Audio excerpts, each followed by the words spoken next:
Welcome back to another edition of the Bold American Podcast. Great to have everybody today. And we are going to go so deep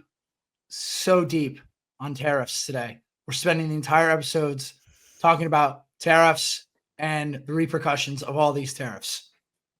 No, I'm kidding. I have a very superficial understanding of tariffs. And honestly, I don't want to delve into a world that is just riddled, I think, with a lot of, I don't want to say misinformation, but information coming in from both sides. And I think you have a lot of people purporting to be experts when they're not. Nevertheless, I am not an expert. I won't pretend to be. So we're not going to talk about tariffs. What we are going to talk about, though, today's show, Secretary Hegseth last week revealed some new, not in any detail, but he revealed some new standards as it pertains to PT in the military. Congress wants to do some more proxy voting and work from home, which we will get into more detail on why. I feel like the why bears mentioning, so we'll get into that. The military to civilian transition. I had a tweet this weekend talking about dress code, and it kind of got some people in a tizzy, but it made me think, what else is that transition from the military to the civilian space and adjusting that? So we're going to talk about that. And then everybody's homework was to watch the Karen Reed documentary and get up to speed on all things Karen Reed. So we're going to dive into our takes on that. And then lastly, Rob's got a little bit of a 20 questions segment that he is going to fire onto myself and Ryan.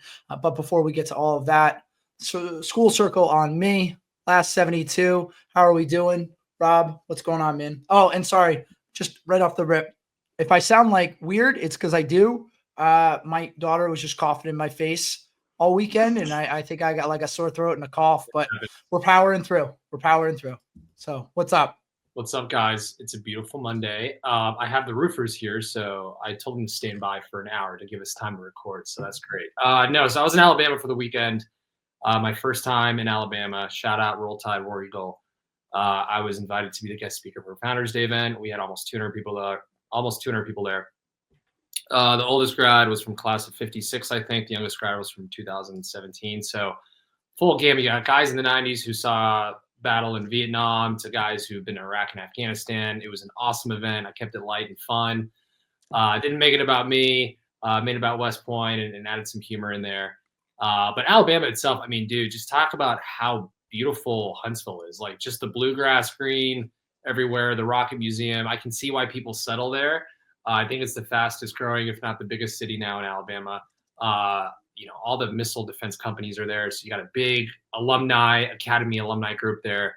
And it was just a good time, man. And fun fact, Huntsville, Alabama is like the rocket center of America. All the rockets and space shuttles were developed there in the 50s and 60s, designed and developed by Germans who had the option after World War II. Nazi rocket scientists had the option to either defect to the U.S. or Russia. They chose America. So because of our those rocket scientists immigrating to the U.S., we are the premier world force when it comes to anything space. So that was pretty funny.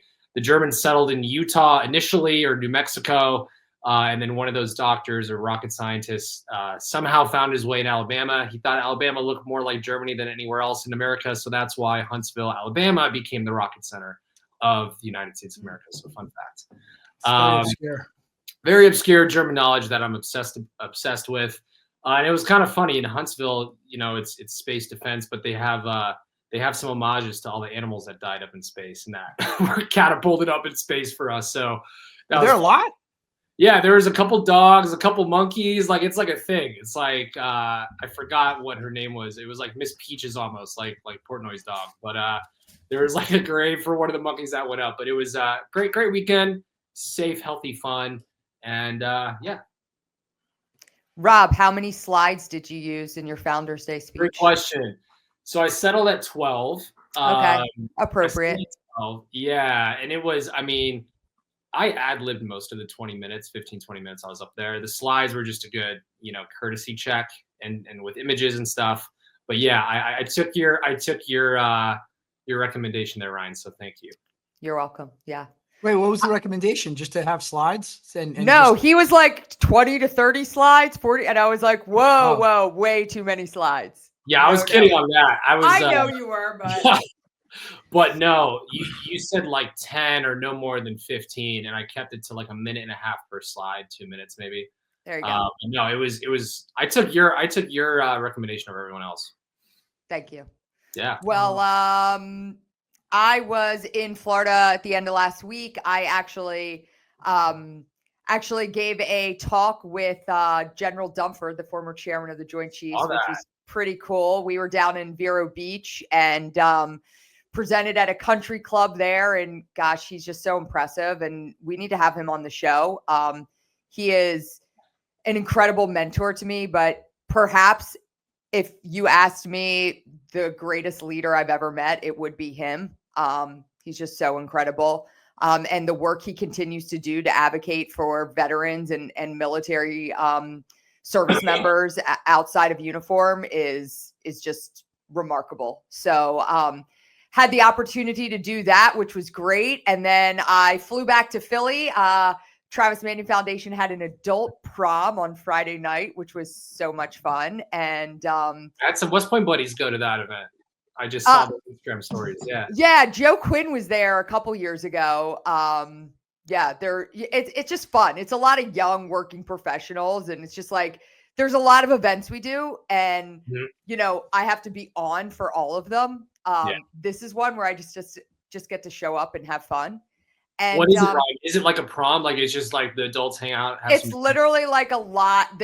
It's a band called Go Go Gadget, which is really big in the Philadelphia, like South Jersey area. They play. So it's live band, open bar, food and drink, you know? So it's just, cool. Yeah, just super fun. And then the rest of the weekend, I really just focused on doing a lot of squats and getting ready for the Manion Watch. So, you know, that was my weekend. Just, you know, getting ready. How many squats have you done lately? Yeah. I haven't done Doesn't matter. I almost kind of pride myself on not training and then just smoking both of you. Oh, I can't wait. I can't. Because I'm a superior. He's built specimen. Different. He's got his wrist weights and his ankle weights. You know, that actually could be true, Cons, but the problem is that you're not going to be able to walk for the following week at all. That's okay. Yeah. No, I just, you know, given all the wear and tear I've put on my knees over the years, I opt not to really squat much. I mean, I squat a little bit and I'll do some leg presses and things of that nature, but all my leg work comes from like running inclines and running with weight. I don't try to abuse myself anymore because quite frankly, I don't want my knees to go and impact my golf game. Really, that's what I care about at this point. Like, yeah, did I at one point, was I atop the record board for my position for squats? Yes, I was. I'm a very good squatter back in the day, but not anymore. I don't really care anymore, which is a big thing for me to admit that say I don't really care. I like that flex you just put in. Did you catch that, Rob? Just low key. Just slid that in. Yeah. Well, when you're a backup, you got to focus on other things that you can prop yourself up on. But so, yeah, no, pretty uneventful weekend for me. We did some traveling locally, went out to Long Island, which, man, there's nothing bad to say about Long Island because Long Island's nice. And if you're from Long Island and you live on Long Island and you have friends on Long Island, it's great. But it's like when you have to do the 2 River Challenge and, you know, cross the Hudson and cross the East River to get to Long Island and just deal with that traffic. It's just not great. But that was something that, you know, was still enjoyable to do, to go see friends and no big deal. Rob, I know it was, you know, would have been hard to do today on this episode, given that you were at a Founders Day, which is also something I'm going to bring up in one of our other segments with regards to your Founders Day event. But we are now on episode 7. You have mentioned going to West Point in every episode thus far, and you're giving us a bad name, dude. You're like diving headfirst into the stereotype on the West Pointer who always like shoves West Point into the conversation. So I'm going to challenge you to not mention West Point the next couple episodes. Ooh. All right. We'll see what I can do. Ooh, I'm sorry. Was that harsh? Was that harsh? No, it's all good. I was just giving you the last 72, baby. No. That's why I said this week was, you know, interesting and given everything that you did this weekend. But wait, Rob, where did you go to college? Dude, exactly. I went to some obscure Institute up Hudson River. Yeah. Mhm. Yeah. No, It's I hard get to- it. I'm just giving you a hard time. Relax. Don't get upset. All right, let's jump into the show. Let's start with Secretary of Defense Pete Hegseth. Speaking of physical fitness, he tweeted, different physical standards for men and women in the U.S. military have existed for a long time, but there was also combat roles that were male only. Then, under Obama, all combat roles were open to men and women, but different physical fitness standards for men and women remained. Today at Department of Defense, we fixed this. All combat roles are open to men and women, but they must all meet the same high standard. No standards will be lowered, and all combat roles will only have sex-neutral standards. Common sense. Thoughts? Ryan, you go. So I had Pete on my podcast on The Resilient Life when his book, The War on Warriors, came out. He sent me an advanced copy of the book. I read it. It was in the summer when my daughter was at plebe summer.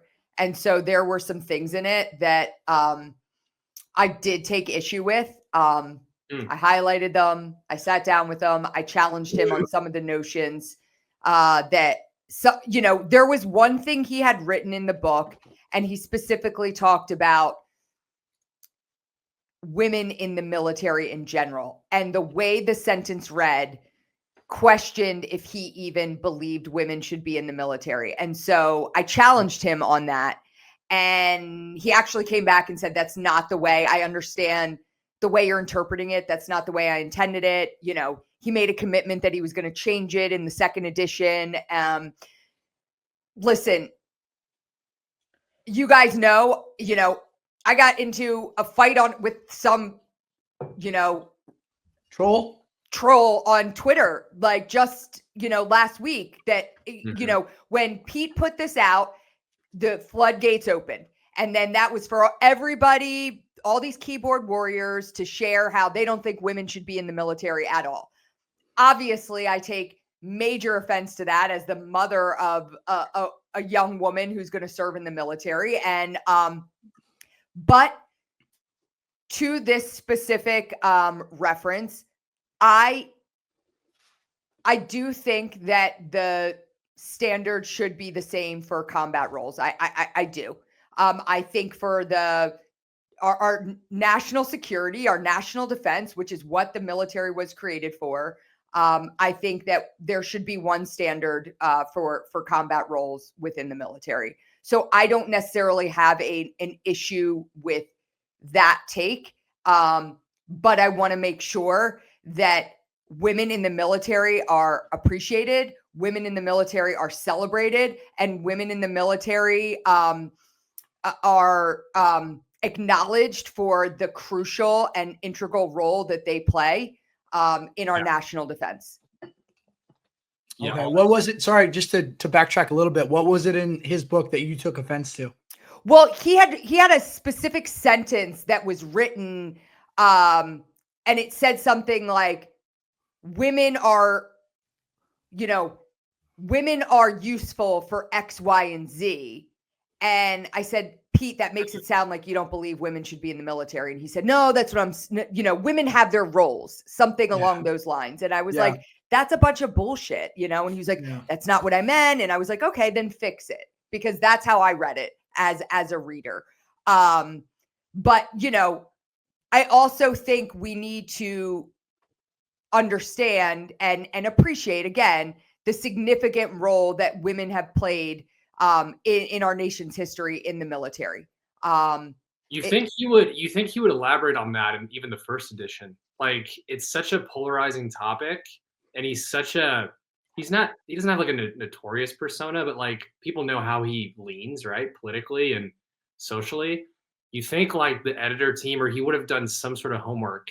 And I've worked with Pete in the past. Like, he's a good dude in the way I've interacted with him. But when it comes to this, you think he would have maybe done some due diligence to get ahead of it, right, Ryan? But is there even going to be a second edition now that he's sec def? Like, is that going to? I don't know. And I think the difference is when he wrote that book, I don't think he had any inclination that he was going to be Right. picked to be the Secretary of Defense. So, that book's coming back to bite him a little bit with some of the stuff that he wrote in it. Like, people are certainly using it. Now, I also want to say that when I say that I agree with one physical standard for combat, I don't have any reason to believe that there are not going to be women who meet that standard. So I don't think it's a thing where it's like women are going to be exempt from combat roles. I believe that there will be women who meet those standards. And I'm excited for that. I think it's awesome. Yeah. Rob, what do you think? I 100% agree with what Ryan just said. I think one of my friends was one of the first female Rangers to get tabbed. And I think the standards for that were the same. But I honestly don't know enough to go deeper than that. But I'd love to get one of them on the show one day and just kind of talk about their experience and see what they think about this. But I think that was in 2015, 16, so almost 10 years ago. But I feel like, Connor, like, since we've been in the military, since I grew up, as an Army brat, it's always been a heated topic about this, one way or the other. And the pendulum always swings. I do agree, though, that the standard should be the same for combat roles. And there are some amazing women who can meet those requirements. And we see them and we know some of them. And so I agree with the new policy or the change. And I think it just makes a level playing field, and it makes those women stand out more, I think. And to this point, it's good that, we need to continue honoring women. They make up, I think, 25% of our military now. I think it's important. Yeah. No, certainly, women play a vital role in our military. You would never want to see them taken out of those important roles, which they're so deserving. Mm-hmm. I will say, as it relates to combat, I think you absolutely have to have just one standard. Because, and I've said this, I'm on record having said this, I really don't care if you're a man or a woman, so long as you can do your job, right? Yeah. I think by making it one standard, you eliminate that ambiguity. And I think that's very, very important, especially in combat roles. Like, I just think myself, I was, 200, 210 pounds when I was serving in the Army. I mean, there's dudes who couldn't. Heavy, right? You were squatting heavy. Right. That's right, man. That's right. I was actually, I've never told on this show, it was my battalion commander. He was such a meathead, and I would say that to his face. He finished, he retired as a one-star general, but we had this thing called the Big Dog Club, where if you could bench press 300 pounds or more, you got a patch of this like bulldog that said you were a member of the Big Dog Club and your name on this plaque. So that was like a really big focus for him. He was very big into weightlifting and everything. So, but nevertheless, like, I wouldn't want somebody, a guy that if you can't move me off the battlefield, if I'm seriously injured, I worry about that too. So I don't really care, man or woman, as long as you can do the job. And I think that's really what has to be the focus here. Unfortunately, though, too, I just think we have to look at where are we pulling people from the military and what are their upbringings like? I think I'm making a sweeping generalization here. Okay. Let me preface by saying I'm making a sweeping generalization. I think a lot of people we get in the military are from traditional households, and the idea of even serving with women like makes them uncomfortable, which is not right. But the idea that you're going to put people in combat when they have traditional roles in their head for what a man and a woman should do, I think it's going to take a long time. This is not like, we could change the PT standard and poof, like that, like everybody's perception is going to change. I think it's going to take a while before people really appreciate and can be comfortable with, women in combat roles. And then also, like, that's just something that came about recently. That's not something that's been in place for that long at this point, relative to how long our military's been around. So I just think you need to be patient. And I think it's a good start to just make it one standard across the board. And because then people have nothing to say, right? It's like, well, if she completed the same PT test, completed the same physical requirements as you, well, then what difference does it make? And then people will identify themselves as like, oh, well, you're just, a hater because you don't want to serve with women, period. So it has nothing to do with whether or not they can pass PT, like whether they crush you on the PT. Like I have a friend, this woman, her name was it still is, she's still with us, Chelsea Avalon, unbelievable athlete. I mean, just could smoke the PT test and did better than so many dudes. If you can do it, I don't really care if you're a man or a woman. So we'll have to see. I think the bigger problem, like I said, is just dealing with people's beliefs about women in the military in general. Yeah, I think that was a sweeping generalization, but I think it was probably largely correct. But I thought we were much further as a society than we are when when Pete put that tweet out, and then I saw the responses, and then I took the freaking bait and responded to the one guy, and then I was like, this is why I don't engage on Twitter. But there was so much of that about like women should not be in the military, period. And I was like, this is such bullshit. And frankly, you know, what you just said is what I love about it. Like, I don't want a woman in a combat role to be in that combat role because she met the standards for females. I want the woman in the combat role to be there because they met the standards. And then the guys that want to come back and give shit and talk shit, it's like, screw you. She met the same standards you did. So right. I think it just shuts down that rhetoric. So I think in fact, it can be an empowering thing for women that want to sit in those roles and that can earn that MOS, like, you know, on the same playing field as the men that they're doing it with. So I agree, Ryan. I was going to say too, from a leadership side, when you're in charge of 10, 20, 30, 40, 100 fucking troops, and they're mostly guys, you want to be as good, if not better than them. Yeah. And so from a leadership, command and control perspective, like, people talk.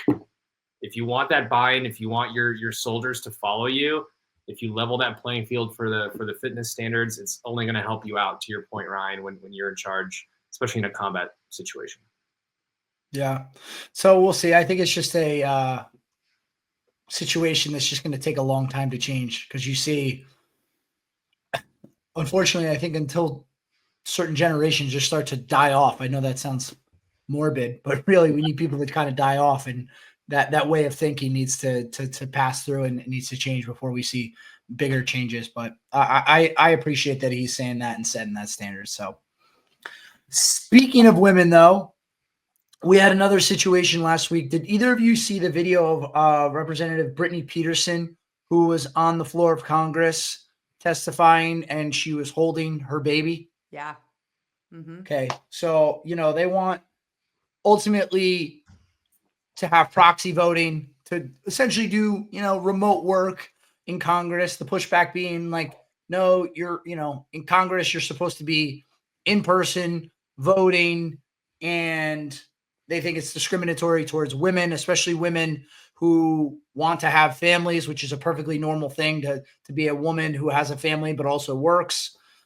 So just first I've seen of this in Congress being talked about in terms of the remote work, and especially as it relates to mothers wanting to work. So Ryan, I'm going to start with you. Just get your thoughts on what you think about, you know, being a working mother, as well as specifically the job of being a representative and being in person for that job. Yeah. You know, gosh, I'm going to take more of a neutral position on this because I'm a little conflicted. Listen, I have a lot of sympathy for that woman having to stand there with her newborn baby because she wanted to get the vote done and she wanted to get the vote in, and she wanted to represent her constituents. And, but, you know, I also watched my daughter's lacrosse coach, who just had a baby 2 weeks ago and, you know, was back on the field coaching. And you've seen like basketball coaches who have a daughter or a kid like 2 days before, and then they've got a playoff game. And, you know, 3 days after I had my son, you know, with a C-section, I went and gave a speech because I had it on the schedule. And, you know, so like a little bit of it is like, you just find a way. And I think that's like why working moms are so powerful, because in some ways, like, we figure out a way to get it done. And so what worries me about this idea of like proxy voting is that if you start it for this, it's like that slippery slope. It's like, oh, well, the women get to do it. Well, how about I'm getting a vasectomy next week? And so I need to vote by proxy. And so it opens up the door. And I am not a fan in this post-COVID era. I am not a fan of all this virtual stuff. Like, I don't like it. In-person interaction is huge. And so I don't know. So I don't want to be the one that's like female bashing, like, no, figure it out, get it done. But on some levels, I'm like, listen, working mothers across America, like, get back in there and do what they have to do. So guess what? You're a congresswoman. Like, a little bit of it is like, figure it out, Yeah, it goes both ways, right?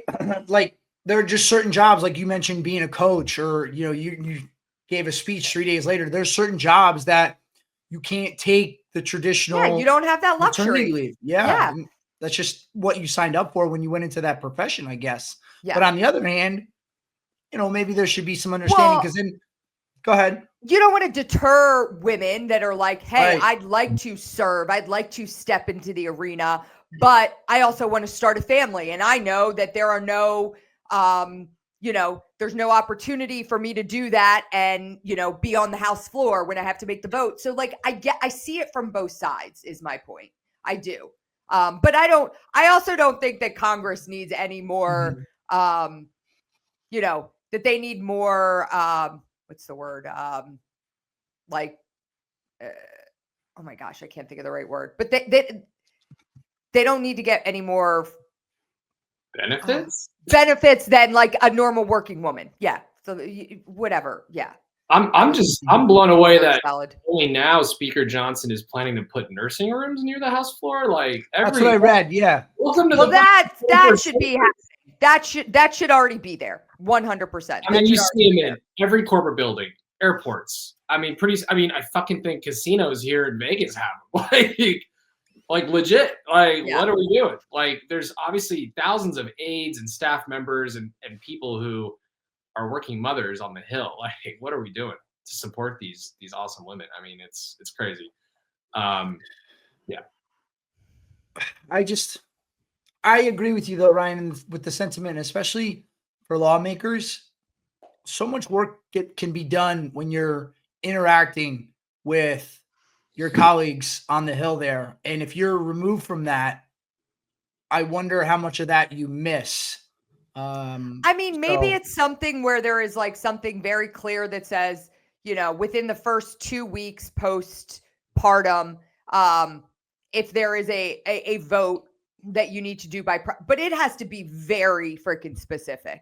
It can't be like when you're on maternity leave. You remember when Pete Buttigieg, he took paternity leave for like 12 weeks, when he was the Secretary of Transportation. And a lot of people took issue with that. It was like, wait, what?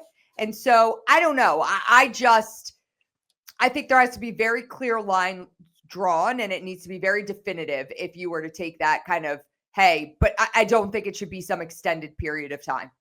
Yeah. I'm going to duck right after I say this, because I got to be careful. But I just think you need to know what the expectations are when you go into a given profession, right? There are some professions where, yes, you can take 6-month maternity leave and it's perfectly fine. But there are some jobs where you need to know, like, all right, if I want to have a family, I got to figure out, is this going to be feasible, or is this going to be more of a challenge that I need to be aware of? I don't think you can get yourself elected and then I want to say they're complaining, because I don't think they're complaining. They're asking for a more common sense approach. But right, like, it just seems like you should have known this when you decided to run for office. And maybe people will say like, well, maybe when I was elected, I was a single person and I didn't think about having a family, and then life transpired and, we went from there. Because obviously if you have multiple terms, your life can certainly change from the time you get elected to the time that you have children. So I don't know. It's just, I don't want to sound like an anti-feminist, because I'm not. Listen, Our last segment was all about female empowerment and women are strong, badass, and all of that. But I have a job where I travel literally half the year. I have Yeah. 3 kids, and I've never asked for anything extra. I know what I got into when I took this profession, and I understood the challenges that I was going to have in terms of home and work balance. And, I just figure it out. And I think, I think it kind of gets back to the last segment of like, I don't want someone saying, oh, she just does that because she's a woman. Like, no, I can do anything that you guys can do. And I'll probably do it better than you. And I've got 3 kids at home that I'm still taking care of. Like, that's what I want the message to be, Yeah. Yeah. And, there's nothing that says like you can't walk away from a profession if you realize like, hey, this is not conducive to me having a family. Because plenty of women do that too, where they work certain jobs and they realize like, wait, these hours aren't conducive to me having a kid. And let me just say that I think the hardest profession that exists in our country today is that of a stay-at-home mother. Like, I agree with you. 100%. I think that is the hardest job that you can possibly have. So I'm not saying anything about like, it's not like, oh, I got to take, sometimes that is what you need to do to provide and support your family. And it's hard as shit, so hard that I could never do that. I have so much respect for women that stay home and take care of their family in that way. Yeah. Could this proxy voting or virtual work for congressional figures, I could see this morphing into virtual work for the old fucking heads who are in their 70s and 80s. And well, that's what I get worried about. It's just like it opens up this door to like, well, wait, I'm having a knee replacement this week. Yeah, Mr. So-and-so is taken ill. Yeah. Can't come to the hill this week. But he can vote. He can still vote, Well, then because you could also make the argument too, it's almost like then these people almost become like figureheads and they get operated by other people behind the scenes and they're being told, because I have to imagine when there's proxy voting, I actually don't know. I don't know the actual ins and outs. I should find out how you do it, but who's to say that votes could be cast in someone's name without that person even knowing that that's happening? I don't think that's outside the realm of possibility. So I think you're right when you say it could be a slippery slope. So I think we'll just end it by saying I'm cool with doing proxy voting in certain situations, but it has to be, as you said, explicitly spelled out and very black and white. So there's nobody can take advantage of it. So, all right, moving on. So over the weekend, I put out a tweet, and sometimes I find myself in these predicaments where I put out a tweet and I get a lot of backlash or I get a lot of feedback. Some people agree, some people do not agree. The tweet in question was, because I see people on social media and they post things, and I saw some folks and they were out to seemingly a very nice restaurant, and everybody's wearing a t-shirt. And listen, it's not like, all right, am I the arbiter of what you should and shouldn't wear in public? I don't know, but my tweet was, when did t-shirts become acceptable to wear to dinner at a restaurant? And I said, not a sports bar, an actual restaurant.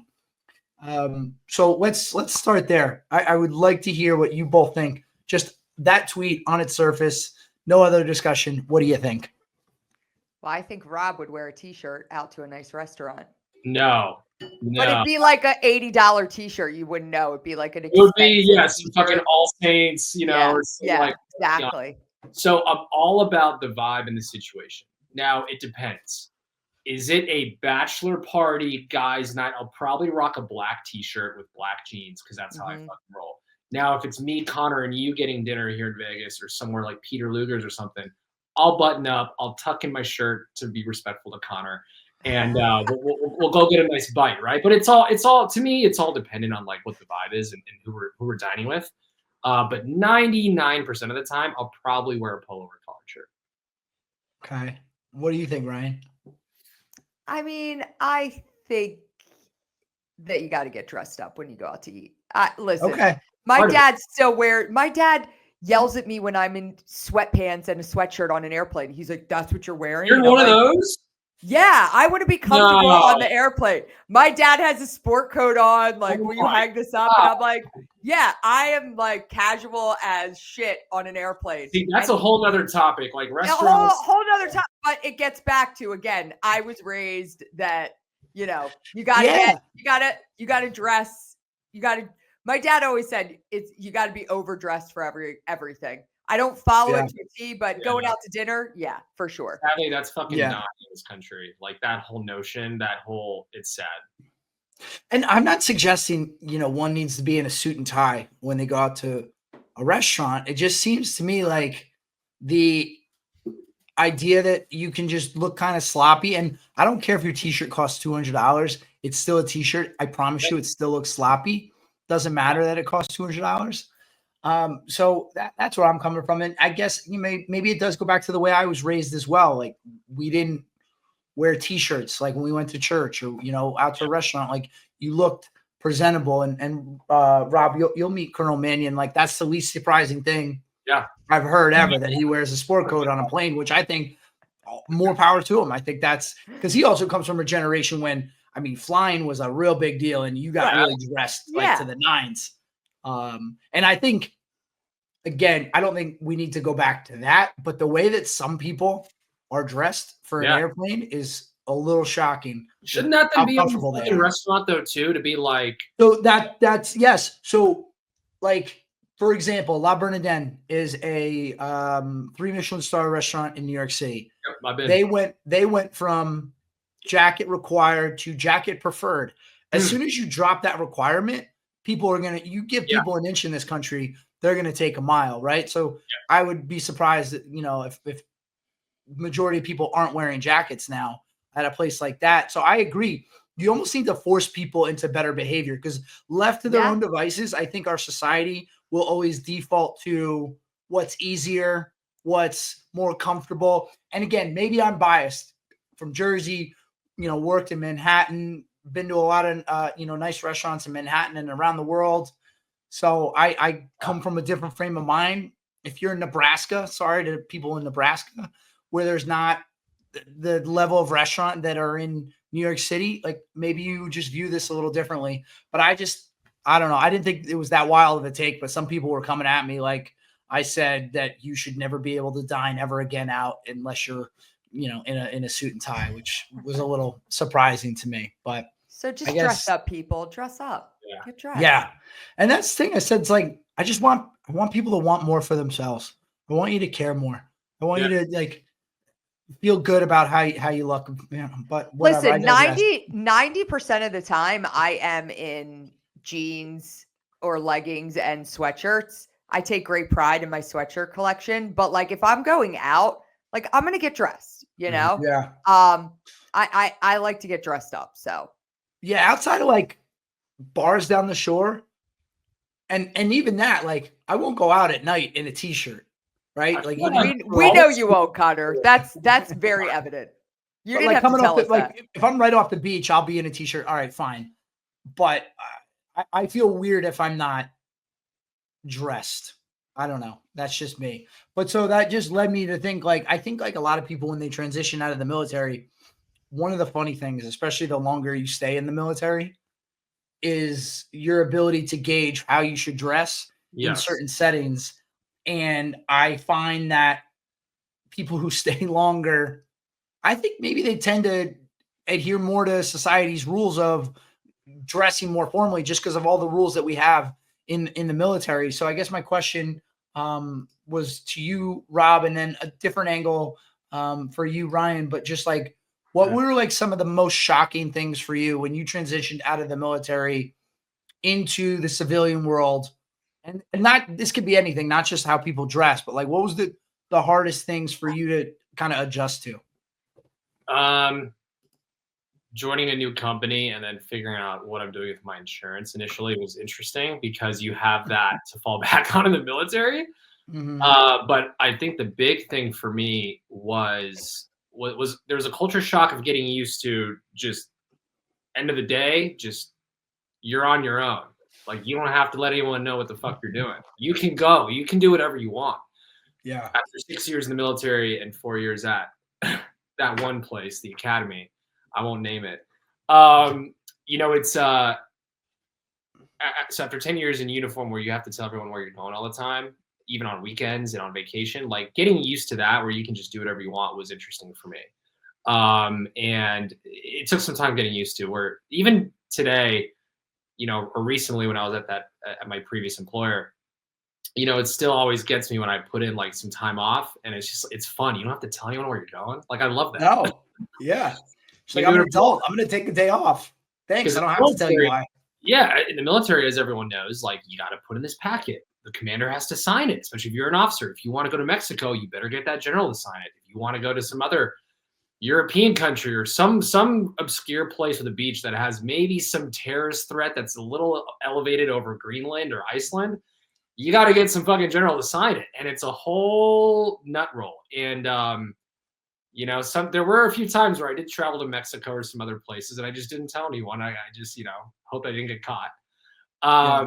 But because I knew that commander wasn't going to sign the paperwork, but we had it booked. So just being able to just travel and do whatever you want as a civilian is just, you can't put a price on it. Yeah. And then Ryan, because I had that down for one of my things, Rob, just the idea. It's like, wait, I could just go to the other side of the world this weekend and no one cares. So long as I'm back at work on Monday. And even now, like working remote, like I don't even need to necessarily be back at my desk or in the office.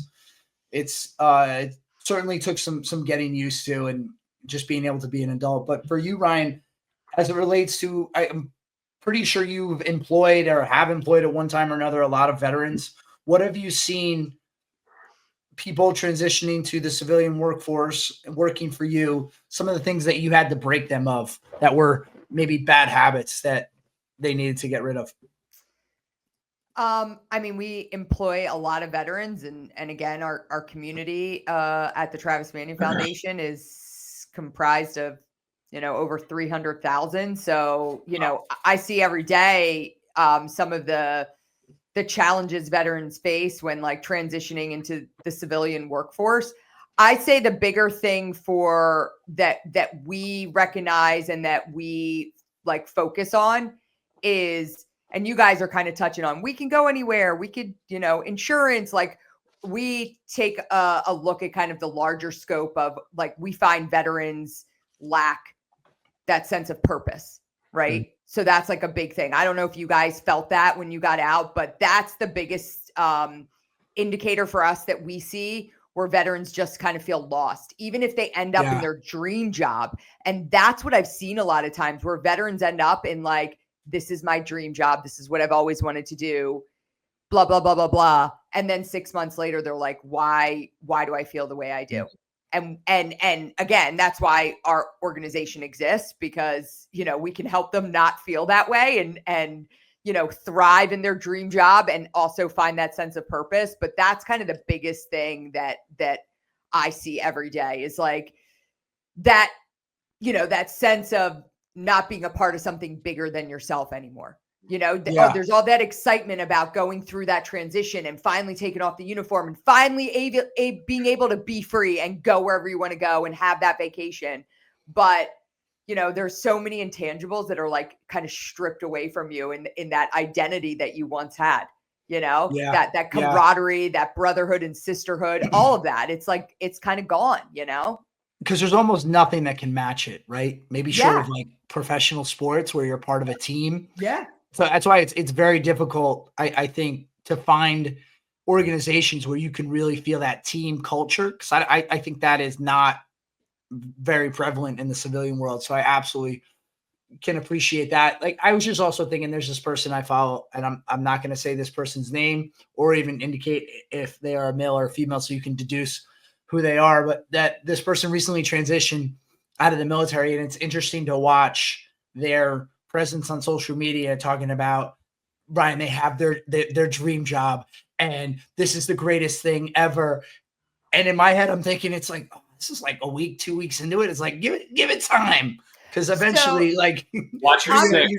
I'm gonna share a quick story, and this story is actually the COO at the Travis Manning Foundation, 20-year Marine Corps veteran, wrestled with my brother at the Naval Academy. He was one of our most active volunteers because his last tour was at Navy. He was teaching at Navy. And so he had a lot of extra time. One of our top volunteers, like, did so much stuff with us. And I was so impressed by him that I tried to hire him. I was like, listen, come work. You're getting out. Come work at TMF. Then I told him what I could pay him. And he kind of laughed at me and he was like, yeah, I'm going to keep volunteering. He got a big consulting job, making a ton of money, and said, listen, my 10-year plan is I'm going to go, I promised my wife I'd take care of her. I'm going to go make a lot of money. And I will, in 10 years, you guys are my, that's my third career is I'll be with you. Okay. Sounds good. He disappeared off the face of the planet because his job was very demanding. Never, didn't hear from him. I was like, he's gone, 6 months, maybe 6-7 months after he took that job, he called me and he's like, my marriage is struggling. I'm having substance abuse issues. I am totally struggling. This is not what I signed up for. Is the offer still on the table? And I was like, absolutely. And he's been with us now for 10 plus years. And, and he's like, listen, it's the best decision I ever made because I found something that combined my sense of purpose and with providing for my family. But again, veterans think that, again, I'm going to make a sweeping generalization. It's like you get out and you want to go get the big job and make money. Right. But that's that's one of my things. I think that's like a big transition piece or a big sticking point for veterans when they transition is like in the military, your paycheck is your paycheck, right? It's corresponds to your rank. And obviously you can, do the best you can and try to get yourself promoted, beyond those just automatic promotions in the start of your career. But even then it's not like, if I really crush it, if I'm rated higher than all my peers, I get some sort of additional money. So you can understand why that appeal for a higher salary is out there. So I get that aspect of it, but I can totally resonate with everything you're saying with regards to that purpose. Cause I think people get out and they realize, wait a second, so many people are just, punching the time card every day. And not, that sounds a little I don't know, negative maybe, but it's true. A lot of people don't love what they do, but they have, bills to pay and family to support. Yeah, and I'll say this, and this is not, I'm not trying to give an elevator pitch on the Travis Manning Foundation, but I will tell you that sometimes you just need to take that job. And like you said, Connor, you got to take that job and you got to provide and you got to support. Not everybody is going to find a job that combines all your passions, and it just doesn't happen for everyone.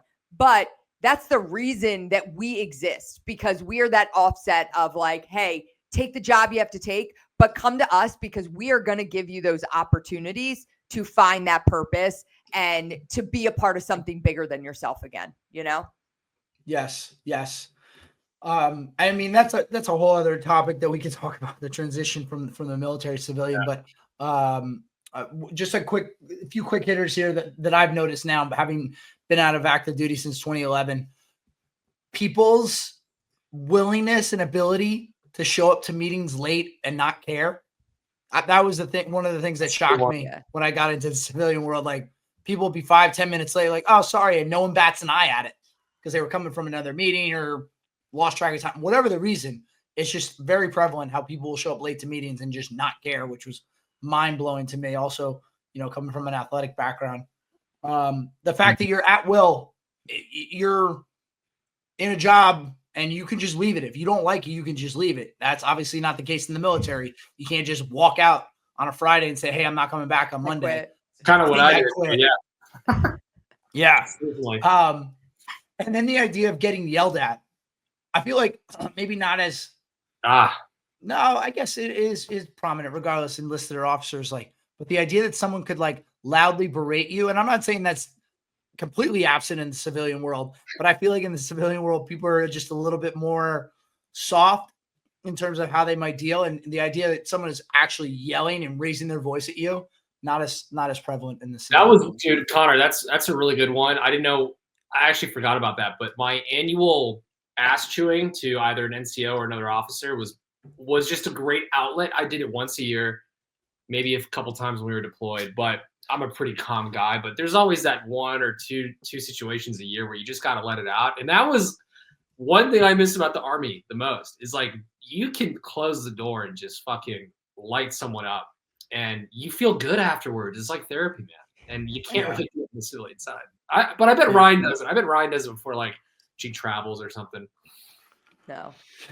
Yeah. So anyway, that's our short segment on transitioning out of the military. All right. And then last topic before we get into Rob's 20 questions, Karen Reed documentary. Yes. That's all I'm going to say. Tell me what you think. Okay. Now, sorry, really quickly, if anyone has been living under a rock, it's a great documentary on HBO. It's about this woman, Karen Reed, who allegedly murdered her boyfriend at the time, who was a Boston police officer, Boston City police officer. And it's an unsolved case. Went to trial, hung jury. So now it's going to go back. Actually, it's literally they're picking the jurors like today. Yeah. So there you go. Yeah. So what did you think, Ryan? Timing was great for me to watch this, especially because I literally ended it on Friday when it was like she was walking back into court that day for like jury selection. I'm like, oh my God, this is crazy. I am so conflicted. I honestly don't know. Like half of the series, I was like, she's so guilty because there is an air about her that bothers the crap out of me. Like when she's walking into court and she's high-fiving all her fans and she's like she enjoys the attention. Yeah. And there's something about her that I just don't like, but that also shouldn't be a reason why she should be found guilty. Right. But there's a lot of again, I don't think there's enough evidence to convict her, even if she is guilty. That's what I do believe. So I don't believe she's going to be found guilty. The one smoking bullet, though, is the Google search at 2:20 in the morning from the woman who lived in the house of the other cop that said how long to die in the cold. And, it's like, so again, I don't know if she did it or if she didn't do it. Part of me tends to think she might have done it, but I don't think they have enough evidence to convict her. So I don't think she will be convicted. She's going to get off. Like, there's not enough evidence there. The doc itself, guys, I'm not a big true crime documentary guy. It just gives me bad vibes. I'm like a comedy. I'm a pretty easy. Fair. I'm not. I don't do. Like, dude, what was the last one? The Netflix one? Like the guy who's locked up in Wisconsin. It was like 10 years ago. Oh, like that still bothers me. I watched it 10 fucking years ago. And so, long story short, what I'm trying to say is I restarted episode 1 5 times in the last 10, 14 days because I had such a hard time to get started. And to your point, Ryan, this woman fucking drove me nuts. I was like, she's super annoying. Can't stand her. She's such a terrible person. They're just a bunch of booze bags. Yeah. And that was what was crazy. Like how cavalier that she was like, like this is just what we did. Like, talking about how much they had to drink. And then they were all just driving. Drunk drove. Yeah, we all just drunk drove. Yeah. Just crazy hammered driving. And it wasn't even something they thought twice about. No Ubers. And nothing. the cops were doing it. The other thing that bothered me about her was, is her lack of any sort of sympathy for the fact that her boyfriend's dead. This young man who adopted his sister's kids after she died of brain cancer.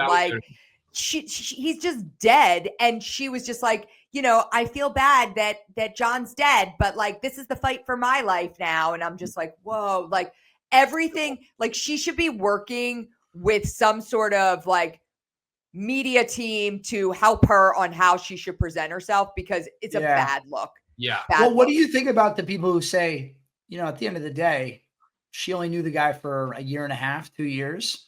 So is it possible that if you only knew someone for that long? But she didn't. She dated him earlier. She dated him earlier in her life.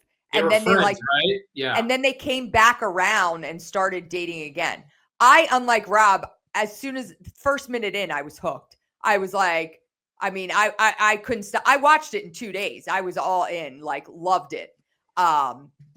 Yeah, I don't know. She's super annoying though. I don't think they're going to be able to convict her. But So what does your gut say? No, my gut she says, did it or she didn't do it. My gut says she did it. Yeah. What about you? No. My gut says she did it, but it's interesting. Like I've engaged a handful of different people on Twitter or whatever, and read some Reddit threads. It's like there's such ardent supporters on both sides who make these super compelling arguments that, just like you, Ryan, like I went back and forth. I was like, wait a second. Like going into it, I was like, oh, like, all right. She definitely had a ton to drink, which, by the way, I'm sorry, this was a little bit of an unintentional comedy. I'm not trying to make light of somebody dying, but when they were listing out how many drinks she had and then cut to her doing like drunk girl math, she's like, well, I kind of poured the shot into the one drink, so that's not really 3, that's more like 1. And she's doing all this convoluted, crazy. She's like, making sense of it, how much she had. She's like, so it was really only like 3 or 4 drinks. I wasn't that drunk. Crazy. Also, when you think about, not to age shame, because I'm right about how old she is. I think she's like 42 or 43. Yeah. Like the idea that all these people are that age, partying on a random night till like 2, 3 in the morning was a little surprising. But people I've talked to from that area say that was kind of par for the course for those people. But yeah, there's so many arguments to be made. But what I was going to say was, I think it's entirely plausible that she was hammered, blacked out, drunkenly hit him with the car, didn't even realize it, because people say, like, how could you make those phone calls or go back the next morning and act that way? If you actually did murder, you'd have to be one of the best actors of all time. It's, I think, entirely possible that she just was completely blacked out. Oh, I think it's entirely possible that I do believe that I don't think she intentionally hit him. No, I think that it was intentional. I don't think it was 2nd degree murder, which is what she's going to be charged with. Also, do note that the amount of support she has, these Karen, like if we put a clip out of this saying that we think she did it, like we could really come forward. Like it could be bad. Yeah. Because the amount of people that ardently support, she has thousands and thousands, like fans. They are just. Well, and what do you think about, like, well, obviously her legal team, it's identified. They were the ones who defended Kevin Spacey, okay. What a shame that was, by the way, because he's such a good actor. He's a vile person and horrible person, but it's such a shame because he was such a good actor. But that's neither here nor there. But the fact that they're willing to defend Kevin Spacey, it's almost like these guys are doing this work to bolster their own careers. And it's actually almost a little smart. It's a high profile case. Yeah, but it's almost smart too, right? By doing this documentary on their part, because now they're introducing all this doubt. So it's like, good luck getting a unbiased jury. Yeah. That's unbiased, right? Totally. So and that will certainly be a question to this in the jury selection. Did you watch this documentary? Right. Yeah. So it's been good. So wait, Ryan, you're of the belief that she did it. Rob, where do you stand? Yeah, no, I agree. I think she did it. Probably alcohol infused, unintended crime. And yeah, she's just so unlikable. Like, and so that's kind of what turned me off. I actually failed the assignment. I only got to episode 2. I failed the homework. Oh, Rob, you don't get to have an opinion then. Come on. But I think I did come back. All I needed was like 40 minutes just to get a read. I was like, she did it. She did it. Okay, but there's a lot of evidence that might say to the contrary. So I don't know. Yeah. But anyway. All right. Was it one of like the friends or like the neighbors? All right, I'll send you guys this video. There's this woman who's done a video with her theory that's picked up some traction in terms of who actually did it and how they covered it up. But again, you watch that video and you're like, well, that makes a lot of sense. So maybe it wasn't her. Yeah. It's going to make you nuts, because I think the worst part of all of this, we will never know. No matter what happens, if she gets convicted or non-convicted, we'll never know what happened, for sure. Right. Yeah. Right. So that's the hardest part.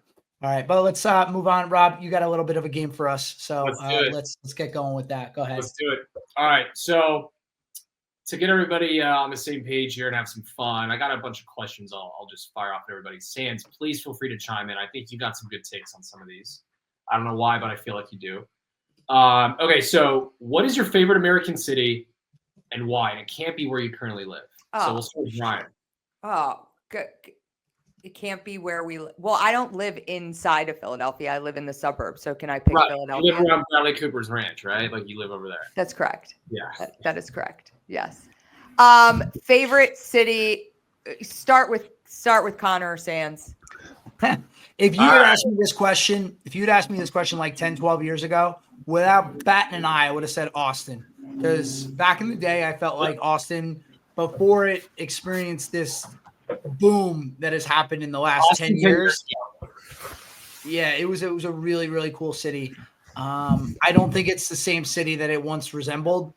So I'm not going to say that. I'm going to say Naples, Florida. Okay. I got married there. Naples, Florida. Oh, okay. I got married there. Have you been to Naples before? I have. I just wouldn't pick it as my favorite city in the world. I've never been. It's so crowded. Oh my God. What are you talking about? It's crowded. Yeah, it's super crowded. What are you talking about? Yeah. You're going to the wrong places then. Sorry. I think it's lovely. The downtown strip has a ton of nice shops and restaurants. Is Naples Orlando side or Tampa side? It's on the Gulf Coast. Oh, Gulf Coast. Okay. Yeah. The Mercado is a very nice shopping center. I just it's the retirement village where you go play golf. That's all Cons wants to do. Cons wants to go and retire and play golf and reminisce about his beautiful wedding down there. I would never want to live there though. I just like going there to visit. Like going there? I don't ever want to live in Florida. No. Okay. No. All right, Sands. I'll go opposite of Connor. He just picked the cushy vacation spot that everyone loves to visit once a year. I think my favorite city is Pittsburgh. It's blue collar as it gets. It's still beautiful. You got the what water. A horrible choice. It's such a beautiful city. I mean, as far as sports go, you want to go watch a beautiful baseball game. Go down, watch the Pirates play. You want to watch the best football on the planet. You go watch a Steelers game there at Exeter Stadium, Heinz Field. The Steelers wonderful suck. scenery. What are you talking it's about? amazing stuff. An the ugly old city. school bars. Oh, you want a sandwich? You go down to the Primanti Brothers. Any time of the day, still reasonably Sands, priced. the more you talk, the worse your argument is getting. The more you talk, you're not helping. I'm sorry, I'm not golfing in Florida, Cons. I'm sorry, I don't want to just pick up my clubs and go hang out with all the old folk down in Naples and hey, let's hit the links. Okay, let's have one cocktail and go to bed. No, I want to hang out with the blue collar boys. I want to talk about Steeler football, and I want to get to the nitty gritty blue collar people, Cons. Those are my people. All right. Terrible choice. Oh my God. I don't even know what to say. Ryan, let's go Ryan and then I'll wrap it up for this one. Okay. Well, I mean, I really can't say another city outside of Philadelphia. Like Philadelphia. Come on, Ryan. I mean, I just can't. I can't. It's Philadelphia. All right. I'm gonna move away from the fucking East Coast. Yeah. We got the East Coast covered here from you three. I'm gonna go San Diego. I lived there for 6 years. San Diego. I do. That's kind of where I was going with this. I was hoping someone would pick maybe like a Montana or like something. You know what my second choice would have been? Salt Lake City, because I have a lot of good memories from Salt Lake City. The mountains are right there to go snowboarding. That's a great city. Yeah, even as an Army guy, I have to give San Diego credit. I agree. Beautiful Navy town. It is. If I had $1 million more, I'd fucking move there in a heartbeat. I really would. It's amazing. That's a solid. That's a solid choice. It's a solid choice. It's not Pittsburgh. It's no Pittsburgh, but it's a good choice. That's true. That's true. You don't have the blue collar folk. You got all the surfer bros out there. La Jolla's great, but it still smells like seals. Pittsburgh don't smell like seals, so it's good. Yeah, blue collar though. The sea lions, seals. What are they? I can't shit on Pittsburgh entirely, but all right, moving on. Ken. Favorite fast food, guys. Ryan, we'll start with you. What is your favorite fast food chain, restaurant, brand? Favorite like we're talking like real fast food, like like a Chick-fil-A, Del Taco. Yeah, I mean McDonald's. Okay. Their Diet Coke is the best Diet Coke you're ever gonna have. Their French fries are elite. Okay. Two cheeseburgers and a small fry and a Diet Coke. Yeah. McDonald's hands down. Okay, Connor. Whataburger. Yeah, I just had it again. I love Whataburger. Certainly, it's regional. It's basically like Texas and Arizona. I don't know where else besides those two states. It's in that region of the country, but expansive menu, delicious. Their sauce, I don't know, just burrito. Yeah. Okay. So Whataburger. Culver's. Nothing. Oh, is that a Pittsburgh? Where's Culver's? I don't even know what that is. They're becoming like more well known around the area. We just had 2 more built. But no, Culver's. That's not fast food. Burgers. You can't have it's 2 butter more burgers. Yes, it is. It's absolutely fast food. 100%. It's butter burgers, chicken sandwiches, chicken tenders. They have such a diversity. You want to talk about diversity? It's as diverse as it gets. Every time I go, I have to get a spicy chicken and a mushroom Swiss butter burger. It's amazing. If you haven't gotten privy yet, then I apologize, Ryan. But if you see a Culver's, you see that blue and white logo sticking up in the sky, do yourself a favor, stop, get yourself a mushroom Swiss. It's the way to go. All right, Culver's has to be on the Okay, list. Culver's. Can I guess yours, Rob? Go for it. Guess it. I mean, I feel like Chick-fil-A, right? I would say it's probably my second. First is McDonald's for me too, because it's a classic. Yeah. The French fries are top tier. They're probably S tier. And then there's something about the sweet and sour sauce with some fucking McNuggets, dude. Yeah. Especially after like a long day. Like that's it's prime. All right. So let's switch over here to some high-end dining. What would be your go-to restaurant for a high-end dining experience where you got to dress up to the nines and wear a collared shirt like Connor? Well, is it like a chain dress up to the nines? Yeah, it could be like don't say Nobu, but it could be like that, or like Cipriani or whatever. Don't pick a chain. That's boring. Pick something that you really like, Ryan. There's got to be a spot in Philly. Okay, so there's I really like in Philly, Tallulah's Garden is a great spot. It's in Washington Square. It's awesome. American farm to table. It's great. Connor? All right. I won't mention any super duper high end spots, but actually it's like a good classic steakhouse in New York City, Keen's. It's one of the better steakhouses in New York City. The history of the place. I have a lot of good memories of a lot of good meals there. So I'm going to go with Keen's. Yeah, mine's super regional too. Then it's Giorgio's Cafe International, Toledo's best kept secret. I am biased. I work with the family, but we host a champagne tasting or a wine tasting once every few months, and I think we've done 40 over 40 years that they've ran it. It's it's go to for fine dining in Toledo. Oh, Sands, I just noticed your hat. Looking good. You like it? Yeah, I literally just noticed it. Okay. I know. Sorry. I was going to wear my Steelers one for this segment, but my dog chewed it up. She's not a fan of Pittsburgh either. All right. I'll probably have to go with Golden Steer. I don't know if you guys know it, but it's the oldest steakhouse in Vegas. It has some founding with the mob. I think Elvis ate there, Muhammad Ali. Next time you guys come to Vegas, we'll get a table there. They don't take reservations unless you know someone. It's been around since like 67, 68. It's classic old school Vegas, the best steak, the best bone marrow. So that's my go-to for high end. And I dress up. I dress up for that. All right. Favorite American condiment? Mayo. Mayonnaise. Mayo. Sure. Yep. Yeah. Mayo for me too. Definitely. Okay, Stance? Miracle Whip. Ew. What the fuck, dude? Miracle Whip is Are you putting that in, like, dude? What? Dude. What? Be more enlisted. Be more enlisted. What? So good. Oh that my little God. tangy sauce on a turkey sandwich. Oh yeah, my give me that. God. All right. I'll probably have to go Sweet Baby Ray's, some fucking barbecue sauce. All right, let's move on then. Okay, favorite military base. Let's get away from food. Ryan, what's your favorite military base?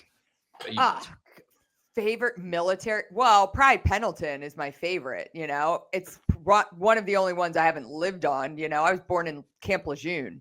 Like, definitely not a favorite. Yeah, Pendleton. It's beautiful. Like, yeah, go with Camp Pendleton. All right, Ryan. I mean, Connor, sorry. Schofield Barracks, Hawaii. I was only there one time, but I mean, I don't know how you beat Hawaii in terms of a duty station. I wasn't stationed that many places, so I don't have but I've been to a handful of bases, but that was definitely the one that sticks out as, geez, I understand why people want to get stationed here. Yeah. All right. Yeah. Same sentiment kind of as Connor's direction. I wasn't stationed in a lot of places, but I did do a lot of work at Coronado, I was stationed on 32nd Street, but Yeah. Coronado's naval base is at top tier. And that whole little island of Coronado is just incredible. So that's your first solid choice that you've had Yeah. in this whole segment, Sans. So, well Miracle done. Whip, I was kind of negging because you guys Yeah, both it only went took you mayonnaise. 5. It only took you 5 categories, but you finally got a good answer. It's getting a little more normal. Yeah. I'll put a poll out. I bet I win this. I mean, I'd say Coronado. I've been there too. I haven't been stationed there, obviously, but I think my favorite military base is probably Ramstein, Germany. I mean, you got every sort of kind of crazy aircraft flying through there. You got a little Americana on base. You got a golf course. You can drive to everywhere in Europe from there. And they got a good fucking Chili's on base too. So that's where I'd watch Sunday Night Football in America. It wouldn't be Culver's or some Pittsburgh joint, but it'd be Chili's on Ramstein. All right, favorite period of history. If you guys had to study history, what would it be? When? So we're studying it. No. Okay, so let me back up. If you guys had to reflect or go to like a museum or go learn something about a time in history, what age would it be? World War II? Would it be like American Revolutionary War? Would it be Mine would be for sure World War II. Okay. Yeah, that's a good answer. I think World War II is easy. Definitely a really good period. But I was thinking like, what else would be interesting? I think like 1950s and 60s, old Hollywood, old entertainment like Sinatra, Rat Pack days. Yeah. You talk about old Vegas when Vegas was just coming up and getting established by the mafia. I'm a big time sucker for mafia history. I don't love, the idea of killing people and that aspect of the mafia, but something about the mafia where, they have a code that they live by. They respect one another. Things are done a certain way. They dress a certain way when they go to restaurants.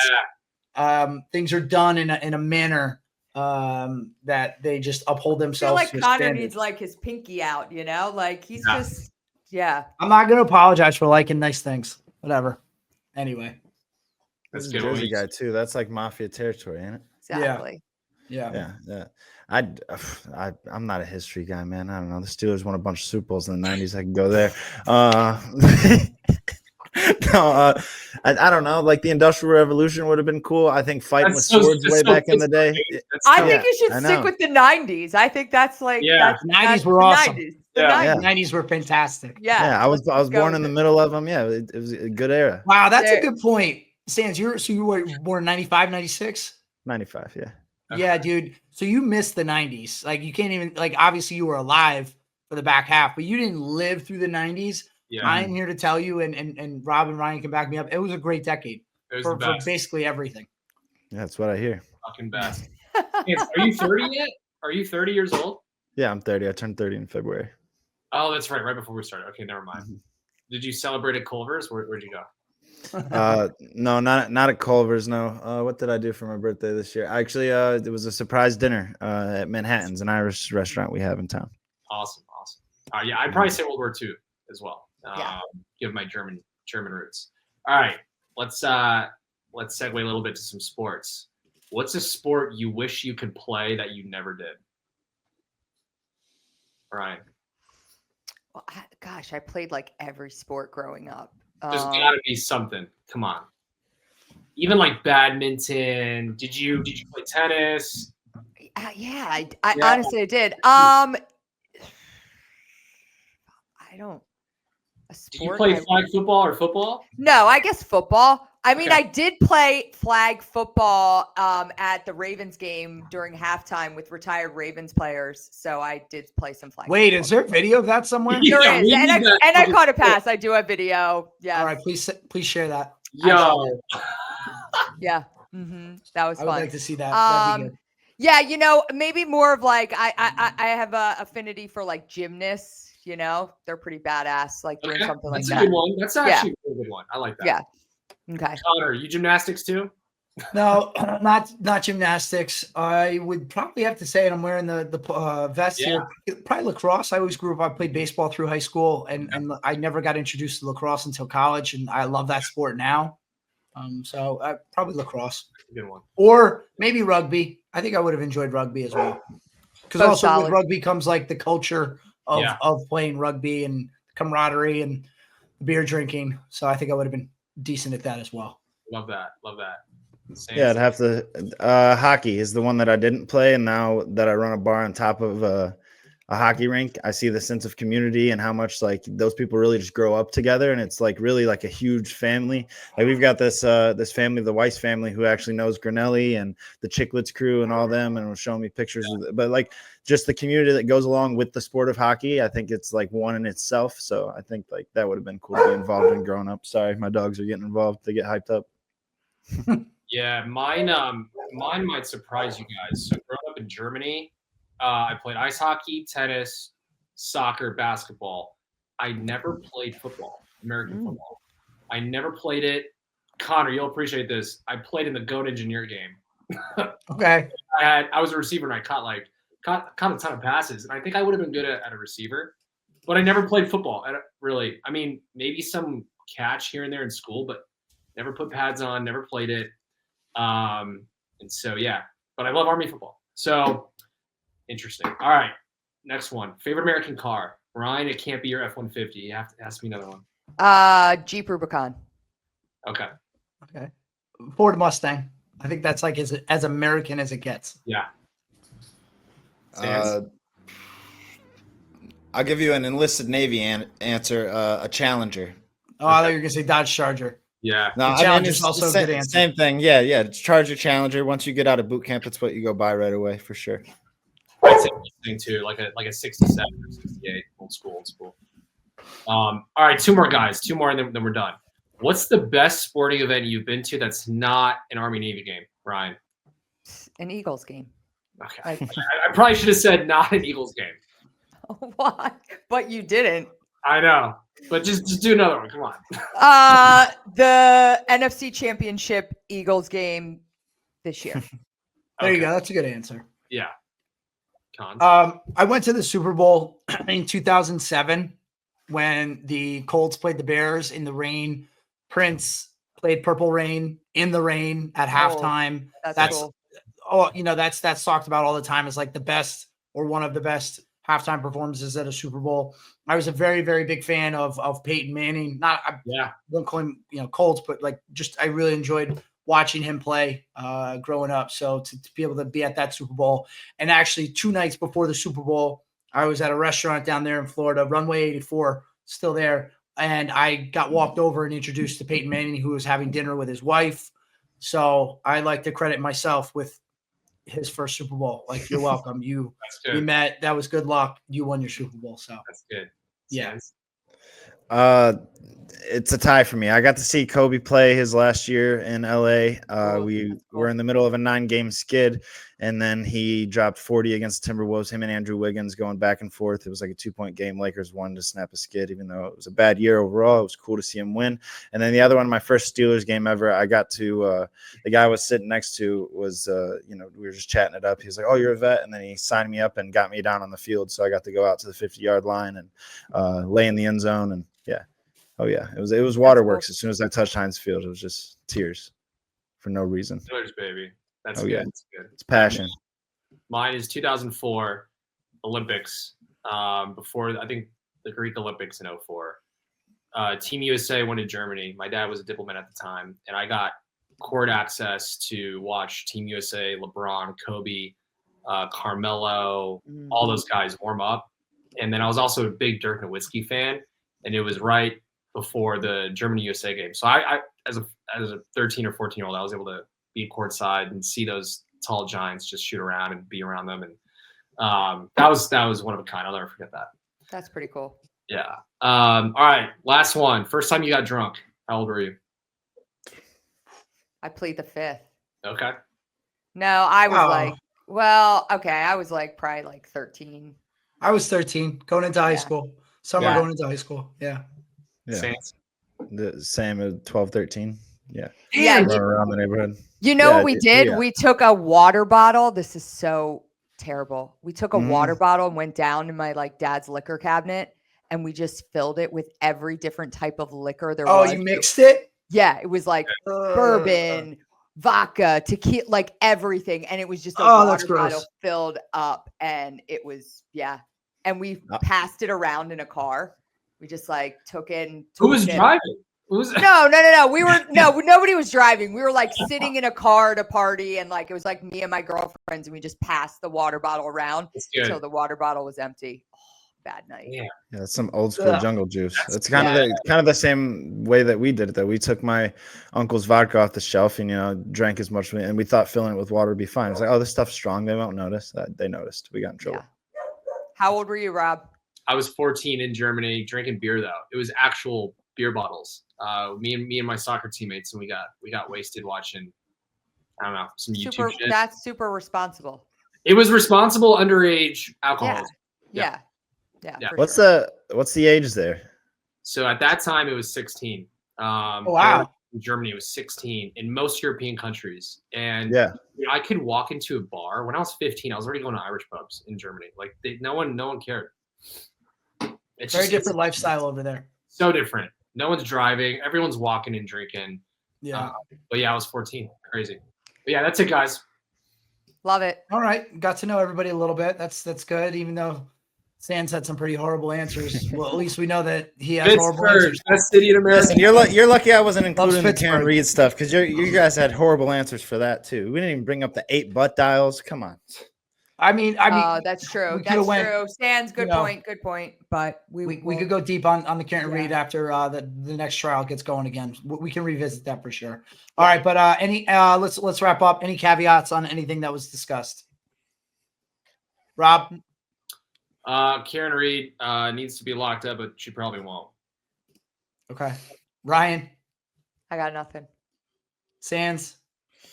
No, I spoke my piece. The guy deleted. He threw his phone away at a military base too. You guys are forgetting that too. I can't wait to talk about that. Yeah. Oh, you're right. He destroyed his phone. I maybe.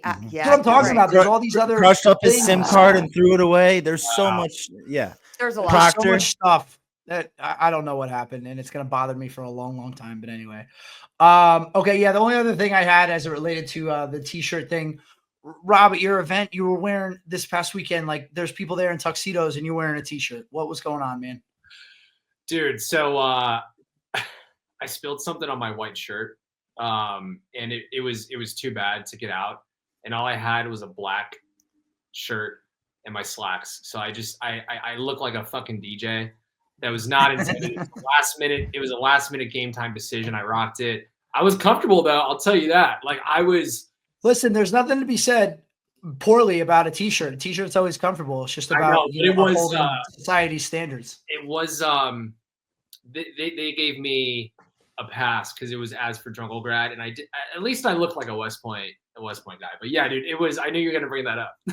Rob, we do have to have conversations sometimes. So like my daughter Honor is like super into techno music, so I've been listening to it now, and like.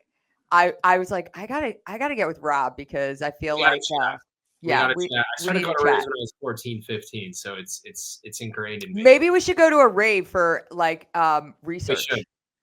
We should. Connor, you could wear that outfit. You'll fit right in. You'll fit right in. Got the golf masters this week. Excited about that. But that's right, the Masters. Okay. Yes. Oh, one more thing. Well, this is gonna come out tomorrow, but who's winning tonight? Oh, I think Florida. Oh, yeah. I hope Florida wins. Wins. Playing. Yeah. I'm gonna go with Florida. I kind of fuck with that Houston coach though, because he's like been there. Calvin Sampson, never closed the deal. I just found out about him. He seems like a dude. His team's always riddled by injuries. This is the first year he got all his guys all the way through, and I mean the fight in that team alone. That's 68-61 comeback and win against the best team of all time analytically. Give me Houston. Yeah. Okay. All right. Well, we'll see. All right. That's going to do it for us. So everybody take care. Make it a great week.